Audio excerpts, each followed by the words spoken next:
Okay, we left off on Tzayin Vez.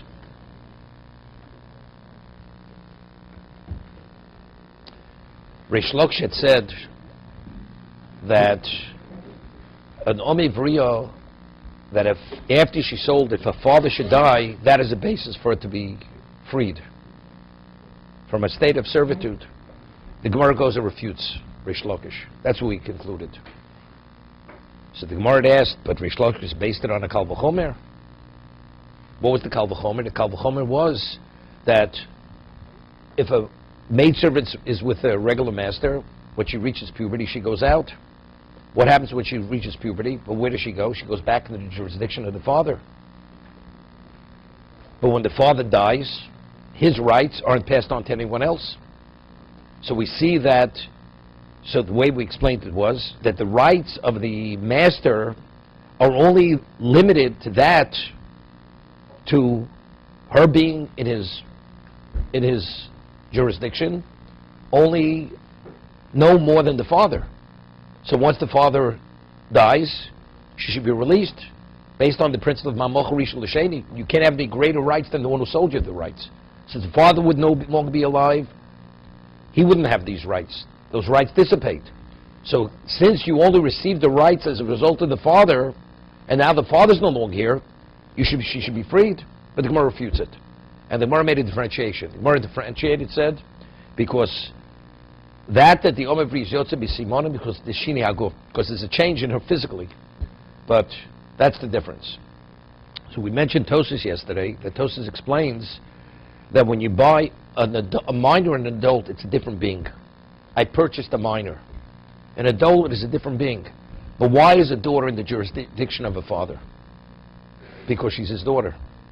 So whether she's minor or adult, it's still his daughter. So that's the reason why she reverts back into his domain. And the Torah says that as a daughter, the daughter's in the domain of the father up to a certain age. It's not dependent whether she's a minor, it's your daughter. But that a master is able to possess a woman. What kind of woman? A child. This is not the woman you bought. Now being adult, it's what we call a Bria Chadosha. It's a Bria Chadosha, it's a different reality. That's the reason why she goes out. Okay, that's where we left off yesterday.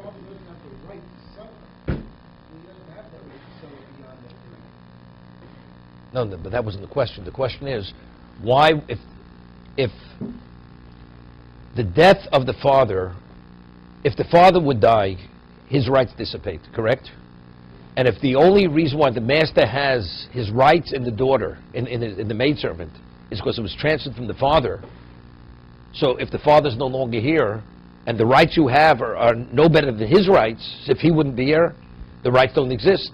So why are they viable, even though the father died? That was the rationale of Reish Lakish.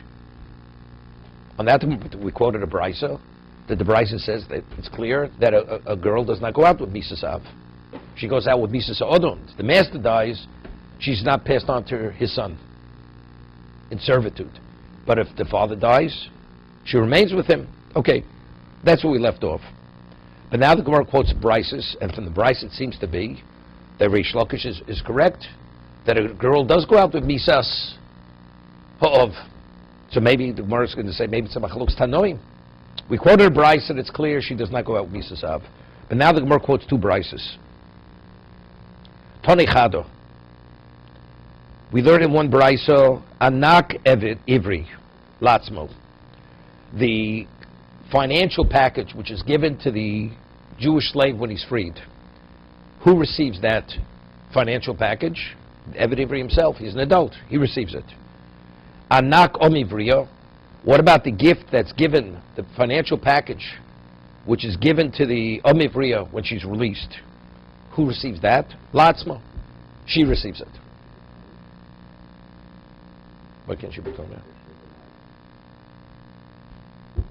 So we discussed this many times. No holding by sukkahs. Mitzvah Shem, your grandchild. You want to give your lulav to your grandchild who's a minor on the first day of sukkahs, and you didn't take the lulav yet. What's the halacha? You have a problem, right? Okay. Why? How was the child kona? Okay. So Anak Yami Vriya Latzma, it's hers.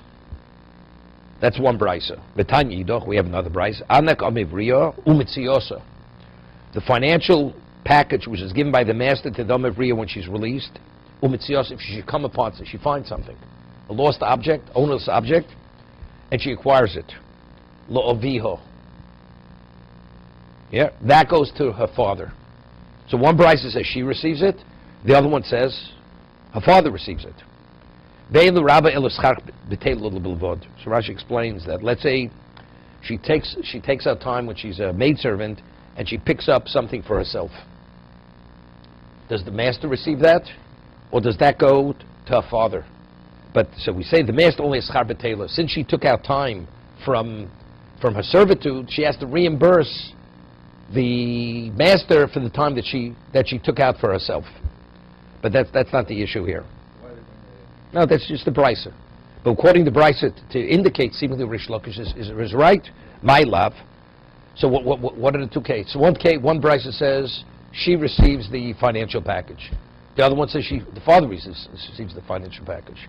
So evidently, my love, hodinafkim simonim, hodinafkim lobimisas av. Meaning, if she's released with simonim, with puberty, so now she's returning to the jurisdiction of her father. As a result of that, he gets it. What happens if he dies, and now she's released as a result of his death? Correct? She receives it. So you see, seemingly from the brisa, so we see that misas av is a basis for her to be released from servitude. So this brisa seems to be following the position of Rish Lakish. Why is that a stretch? Because if the father dies, he gets released. I was saying that. Why does it go to the father? Why does the financial package go to the father? Evidently, because why was she released? No, we have to, no. Again, we have two. One, it says she's released. It doesn't speak about simonim. It doesn't speak about it. It says one situation she's released, she receives it. The other one says the father receives it. No, the father receives it easy. He sold her at 6. He's alive. Now she receives it. Right. She could be even an adult. No, what the Gemara's going to answer, she was released with simonim. But her father died during her servitude. So now she has no father. That's going to be the Gemara's answer. Why has no relevance? Otherwise, would go to her father. That's the case, right? What happens if she's released? He sells her, and now she's released when she reaches puberty. Now, who gets the financial package? The father, because she goes back into the jurisdiction of the father till 12 and a half. Wait a second. She goes back to the father's domain, right? So what's the case where she receives it? You told me she received with Sima, she has no father. So the question is, well, what's the chiddush? Right. That's the reason why it's saying, you know what the chiddush is? She was released before her time as a result of the father's death. Otherwise, what's the chiddush in the brisa? It's understood if she has no father, she receives it. Right? So evidently, so what's the brisa tell him? What's the chiddush? That the basis for her release was the death of her father. Otherwise, what's the chiddush in the brisa? The brisa is telling me a chiddush. What's the chiddush in the brisa? To tell me that she's who else should be the recipient of it? So evidently, clearly, the Gemara over here right now understands. How do we know that a person is not morish the schusim that he has in his daughter to his children? No, it is important, right? The Gemara is going to quote a pasuk. We have the pasuk in Amid Aleph. It says regarding an Eved Kanani, it says "V'snachaltem osem livneichem achreichem." The Eved Kanani, the father passes down. That's part of the estate. So it says osem livneichem. The Eved Kanani is inherited to the son, but the daughter is not inherited to the son. The rights that the father has in his daughter, although they're monetary rights, those rights are not passed on to the children, although they're yorshim. It's financial. Why not? No. So what is? No, not that the father, not the sons could sell the sister. Not selling.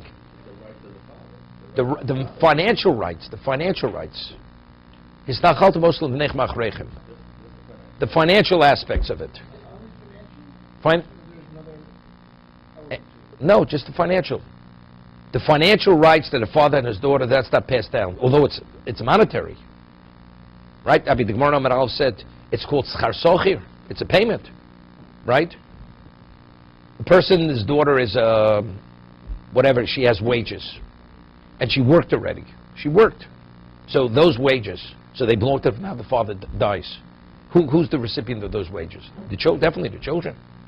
Right? Because that already, those wages belong to the father. Those wages are part of the estate already.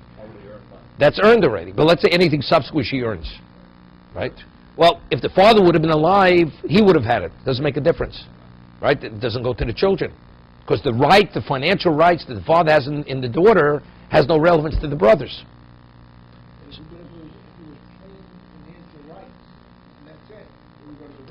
Again, but these rights are rooted in mastership of the daughter.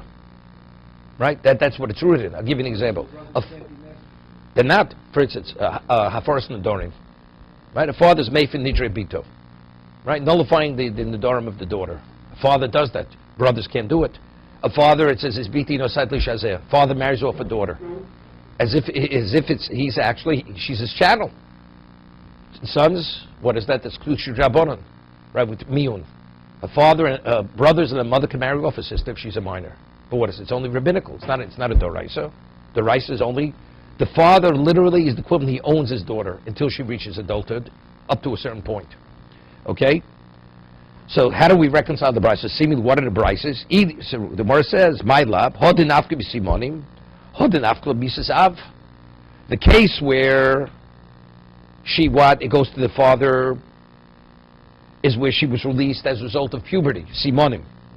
The other is she was released as a result of the death of the father. So as a result of the death of the father, that's why she receives the Hanoka.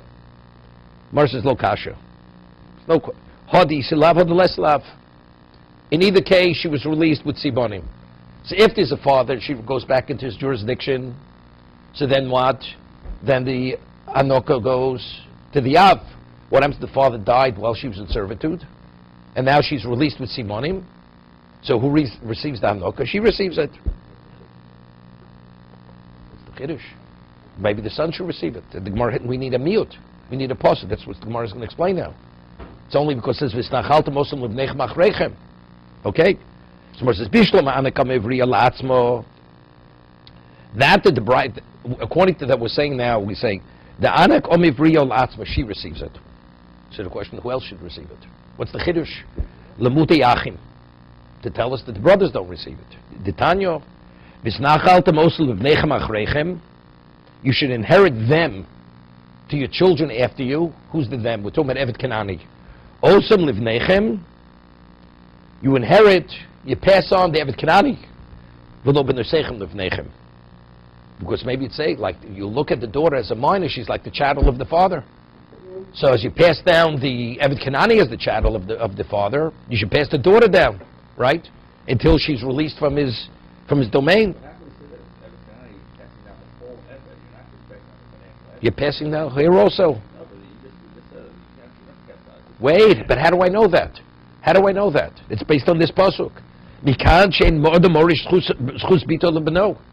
That's the basis. This is the pasuk that if you look at the daughter as a chattel, right? Literally, to a degree, she's a chattel of the father.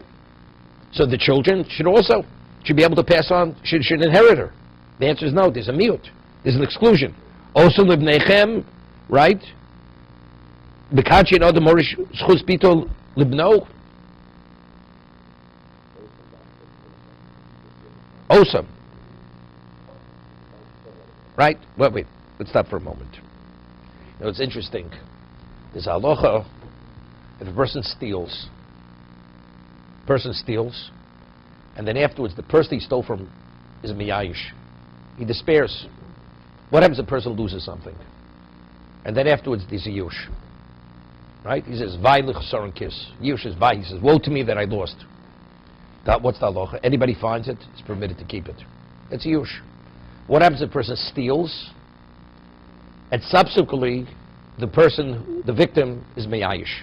What's the halacha? He still has to return it. Why? So the Gemara says because it's Isura Asaliyodo. Because it entered his domain pre-Yush, before despairing. So he already has a chiyuv, he has an obligation to return it. Therefore the Yush means nothing. What happens now? The thief should sell the object or gift it to a third party. Right? The third party, does he acquire it? Yeah. It was stolen initially, there was no Yush, subsequently it was Yush, it's called Yush V'shinu Rishus. There was Yush, despair, and now change of domain to a third party. What's the halacha? Everybody agrees. Yush V'shinu Rishus, the third party has a right to retain it. He has no chiv hashava. Because when it entered in his domain, it was post-Yush. There's no chiv hashava zaveda, and there's no obligation of Heshav Agzel Shagozal. Right? So he has a right. He has a right to keep it. It's his. And that's the halacha. So the Gemara has a shaylam of a basra. What about a person dies and his children inherit it? Right? We speak about that a person has rights. He has rights in it, right? The halacha is shini koneh. What's the halacha if a thief steals something and he uses it? Does he have to pay the value, the usage rights? What would you say? What? Even if it depreciates, he pays maybe for the depreciation, but for the value of the cost, market value of, let's say, using such an item, let's say there's a rental value or leasing value, does not pay. That's the halacha. Doesn't pay. He has to return the object. I mean, of course, if it depreciates to the point where it becomes a different object, that's called shina koneh. See, no, not worth. Let's say it was altered as a result of the usage. No, you steal a garment. Now he used it to the point. Now it's a tattered rag. So if it's a rag, I mean, it's not the beged, right? That's shina koneh. You steal a car. What if there's an object and that's 10 uses, then it goes out of existence? And he used it 5 times. Now there's only 5 uses. What's a person steals chametz before Pesach? Now Pesach passes. Could he return the chametz? It's worthless. It's not worth. He returns it because since in its physicality, it's the same chametz, it's the same object, regardless of its value or function. He fulfills the mitzvah. Hishuv gazel shegozal. The fact that he destroyed the object is Physically, if he physically destroys it, as long as physically, destroys the economic value. that means nothing. Over there, by withholding it, he destroyed it. Right? I mean, there's a whole discussion. There's a discussion. I mean, in Gittin, hezek shel nika shmei hezek ein shmei hezek. A person goes and steals a parah aduma. Parah aduma, it's valuable, and then he goes and he puts a burden on it. What's that? Look, it's possible. It's a also le'ol, right? A parah aduma that you work with it, you put anything on it, put his jacket on it, right? You just as the location, it's possible. Parah aduma can have. So you know what the financial loss is? So whereas a question. Hezek shel nika shmei hezek lo shmei hezek. Since visually what he did to it, its diminishment is not in a physical sense. Is he a mazik? Not, but that's a shalom mazik, right? It's a mazik. Is he a damager? But in the physicality of the object, it's the same physical object. If he would steal it, he returns it. Right? It's a different discussion over there. So we're speaking about yishishinu rishus. Person steals something, the owner is subsequently despairs. He sells it to a third party, gift to a third party. The third party retains it. It's permitted to keep it. Okay? It's his. What about if he dies and So the Gemara has a shot. What about children? Person goes, gives it to a son. He dies, it goes to a son. Is that called Yish V'shini Rishus? Right? So you say, why not? The son never had an obligation to return it. Right? So the Rashbam explains above a Basra, because the concept known as Bro Kara Davur. Bro Kara Davur. You don't see the son as a third party. The son is stepping into the shoes of the father. The son is the knees, is the standing in the stead of the father. So that's maybe even though he has no chiyuv, but since you see the child as an extension of the father, therefore that's not sufficient that you shouldn't have to return the object. That's the Shalom the Gemara. Is an heir the father, the equivalent of the father, or an heir is a third party? just we need a concept of No, what I'm saying, so the sons you would say, a son, I'd say, a son is the father, right? I mean, she's not a commodity to sell, right? I mean, you have to meet certain criteria. But the son's the father. So maybe the son should be an extension father. He should have the rights of his father and his sister. Osam livnechem. Osam livnechem, the Evet Kanani, but not the daughter, not the sister, that you should be able to sell her as number of or to have any rights in her, whatever her rights, whatever her financial compensation may be. Okay?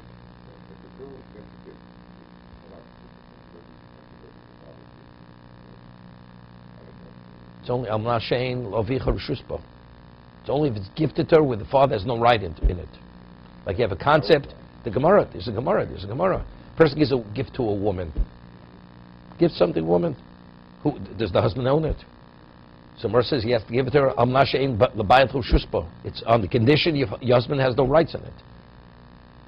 If it's not given that way, it's transferred immediately to the husband. And you don't need it. The Torah says the brothers have no rights. You don't have to. We must Torah. The master can't give it in such a way, because the Torah says this is the right the father has in his daughter. It's Masha Maskov Torah.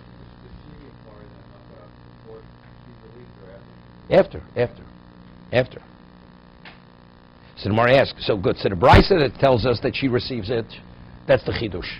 That she and not her brothers. But what's the Chiddush? We said, but an Evet the Evet Ivri, a male, he receives the Hanukkah.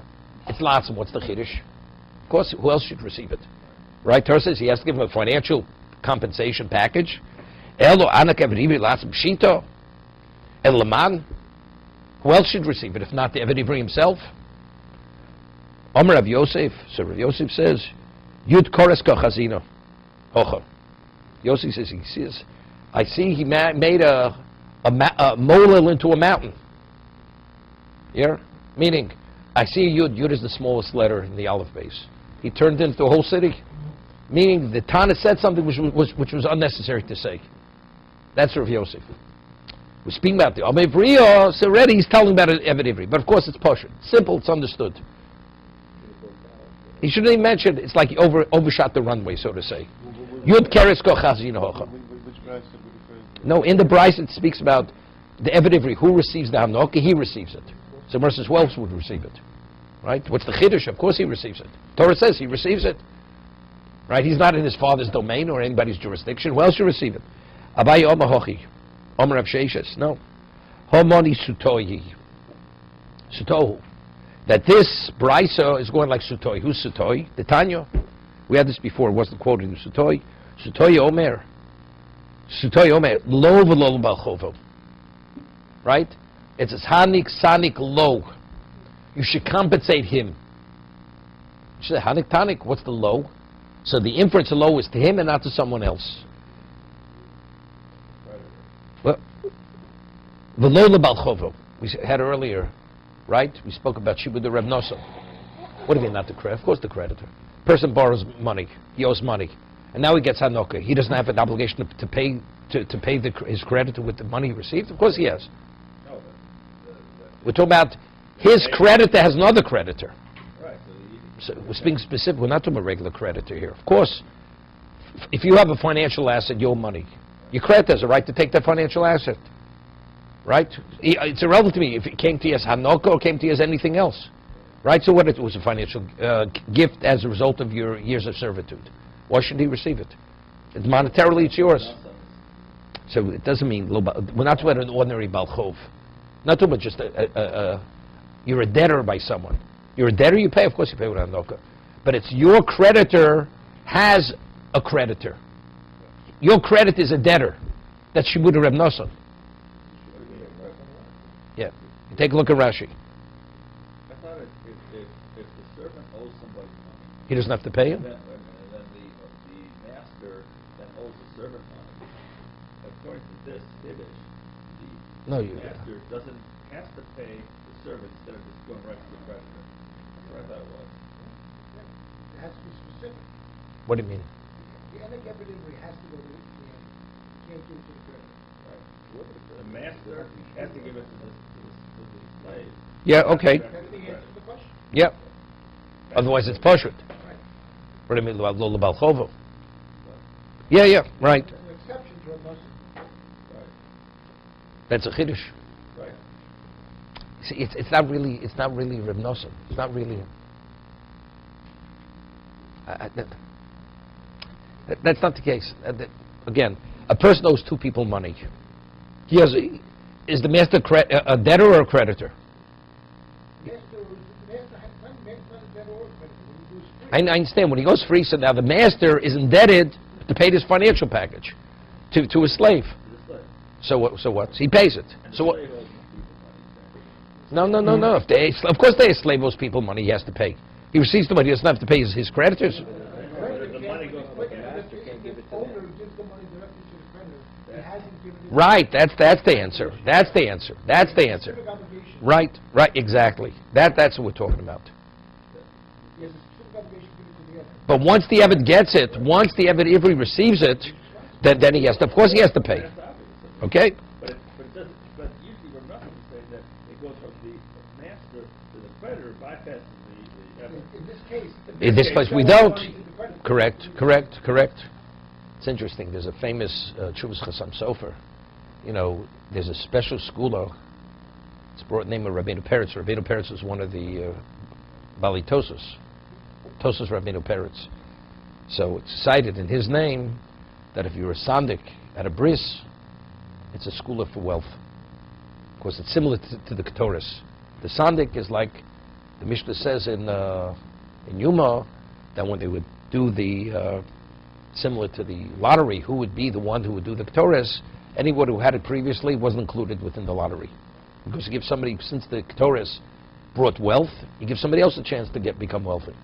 So they would say, Chadoshim, only the new ones who weren't involved, who didn't have it previously, they're included within the circle. But anyone who had it previously, he was excluded. It was only Chadoshim Lebkorim Hafisu, they would say. The Chadoshim Lebkorim, the Boker, when they would do the pious, they would be. So, and this is the whole discussion. So if Sandakos is the equivalent of Ketores, so if that's the case, if somebody who had the Sandakos once, you should not give it to him a second time. You give somebody else a chance to become wealthy. So there's the famous Nodmi that asks on this Rabbeinu Peretz, he says if it's credible, if it's a credible position, but we see Rabbonim in communities, they have it multiple times. Every child, they're the Sandik. But according to Rabbeinu Peretz, how do you give this on the coast to the Rav continuously? Secondly, he says, have you ever seen a Rav become wealthy? Right? He wouldn't have a problem with his balabatim if he was wealthy. So evidently, you see, this whole issue is not so simple. So the Chassam Sofer answers both questions. So the Chassam Sofer says, regarding the Rav, now, what about the Kohen Gadol? If a Kohen Gadol wanted to do any avodah that he chose to do, did he have to enter into the lottery system? Definitely not. It was his choice to do whatever he wanted. It was only the ordinary Kohen. He says the Morid Asra in a community, he's the equivalent of the Kohen Gadol. It's his domain. His domain, he takes whatever he wants. Therefore, he, out of respect for the Morid Asra, he receives every Sandakos. That's firstly. Regarding the second, he says, why don't you find Rabbanim are wealthy? So he says, the person is a debtor. Right? He's a debtor. And somebody gives him a gift. He says, do me a favor. What do you have to give it to me? And I have the money. And now I don't have the money. Just give it straight to my creditor. Pay him directly. A person has enough debt that if you receive wealth, Hashem's going to take it from you. Does Hashem have to give you the wealth and pay you and take it from you? He just skips that step. He doesn't give it to you. It's a wash. One cancels the other. So therefore, it's not a question why you don't see Rabbonim, there's the Chassam Sofer, not becoming. It's like a Shibud Reb Nosson. That's it. Rather than give it to you, he just doesn't give it to you. Of course, one is a payoff for the other. Everybody's a debtor. Inside of Bosa, she asked Tov lo yechto. No? What does Shlomo Mel say? Is there any perfect... But so the Rav, HaKadosh Baruch Hu medakti tzaddik v'kochot ha'sayro. So therefore, Hashem is more exacting with the Rav than with the ordinary person. So therefore, for him, it's more of a wash. I think it's stressful to get the money taken away. What? It will be stressful if the Yeah. money came away. Okay, let's go a little further. Gufa. We learned, Eilu manikim lohem. Who are the individuals who receive Hanukkah? Eilu manikim lohem. Hayotzi b'shonim. Person leaves after 6 years. And that's where Hanukkah is written explicitly in the Torah, because the Gemara is going to ask a question. What about a person that leaves b'simonim? Right? The girl is released. Or what about Giron Kesef? The person buys himself out, which is not so simple. What about Yovel? It interrupts the 6-year servitude. Also, Hayotzi b'shonim u'b'yovel misas odom. The master dies, right? Eved Ivri, his master dies. He's not passed on to into Yerusha. Omi v'riyo b'simonim. Aval boreach v'yotzi b'giron kesef emanikin lo. What about if a slave flees from his master, and you only get a hold of him after 6 years? But you're going to pay him his financial package. He's boreach. What about giron kesef? The person, he redeemed himself. He came up with the money, and he bought himself out for the remainder of the years. The 6 years weren't up. Rameir Omer, boreach imanikim lo. It's true. Rameir says the boreach, the one who flees, he doesn't receive the financial package. However, the yotzi b'giron kesef imanikim lo.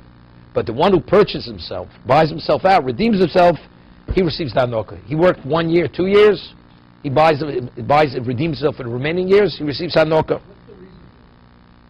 What? What's the reason for self-package? Why? It's really to give the person a sense of worth. He could be a wealthy man, but it's like Ashlo kidmu eschem belechem mayim, right? Lo yova amoni movi bekal Hashem. Ashlo kidmu eschem belechem mayim b'tzeis mitzroyim. So the Medrash says, what do we learn from here? Lo yova amoni movi bekal Hashem. Here we says, lo osu chesed mishenim tzrichim chesed. Who did Ammon and Moab not do chesed with? With people that we had the bear, we had the mon. Did we need their water? Did we need their bread? So if you see, look how severe the Torah is punishing them. So mishenos chesed, mishetzorah chesed, Allah has come v'kamo. You can imagine how serious it is. So the question is, if so, what's the claim? Right?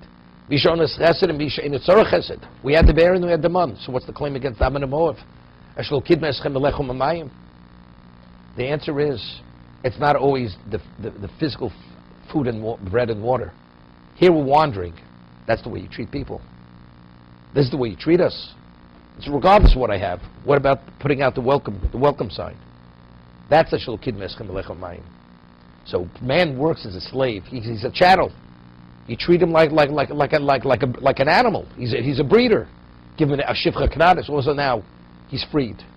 You compensate him. You give him a compensation package to show him they have a degree of appreciation. An animal, there's no appreciation, right? It's very little. We'll see. It's a machlokas. Is it 15 sloim, 30 sloim? But it's to give the man a sense of value. To be continued. Kaddish.